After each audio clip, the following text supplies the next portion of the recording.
ஐயனார் துணை சீரியல்ல அடுத்த வர எபிசோட்ல நம்ம பல்லவன் இருந்துட்டு அண்ணி வந்துட்டாங்களா அப்படின்னு சொல்லிட்டு ரொம்பவே பதட்டமா வீட்டுக்கு வராங்க. அங்க சோழன், அதுக்கு அடுத்ததா சேரன் எல்லாருமே இருக்காங்க.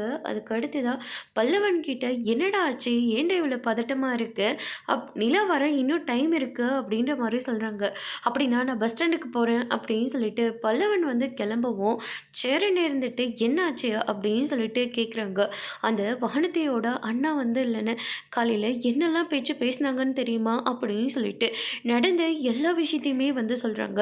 இது பொண்ணு தங்காத வீடு, அப்படி இருந்தும் நீ தங்கிட்டு இருக்கனா அந்த வீட்டில் 5 ஆம்பளைங்க இருக்காங்க, நீ வேற ரொம்ப அழகாக இருக்க அப்படின்னு சொல்லிட்டு அண்ணியை பற்றி ரொம்பவே தப்பாக பேசினாங்கன்னு, அடிக்க போன எண்ணெய் அப்படி கீழே தள்ளி விட்டுட்டாங்கன்னு, அதுக்கப்புறம் அண்ணி இருந்துட்டு அவங்கள திட்டிட்டு என்னை அங்கேருந்து கூட்டிகிட்டு வந்துருச்சுன்னு, இது ஏண்டா நீ அப்போவே வந்து சொல்லலை, அவங்களுக்கெல்லாம் எவ்வளோ தைரியம் இருந்திருக்கணும் அப்படின்னு சொல்லிட்டு சோழன் வந்து கோவப்படவும் சேரன் இருந்துட்டு நீங்கள் இப்படி ஆளுக்கு மாற்றி மாற்றி கோவப்பட்டு பேசுறதுனால தான் தனியாக போகிற பொண்ணுக்கிட்ட அவன் பிரச்சனை பண்ணியிருக்கா, இதை எப்படி டீல் பண்ணணும்னு எனக்கு தெரியும், நான் பார்த்துக்கிறேன், தயவு செஞ்சு நீ அமைதியாரு அப்படின்னு சொல்லிட்டு சேரன் வந்து சோழன்கிட்ட வந்து சொல்கிறாங்க.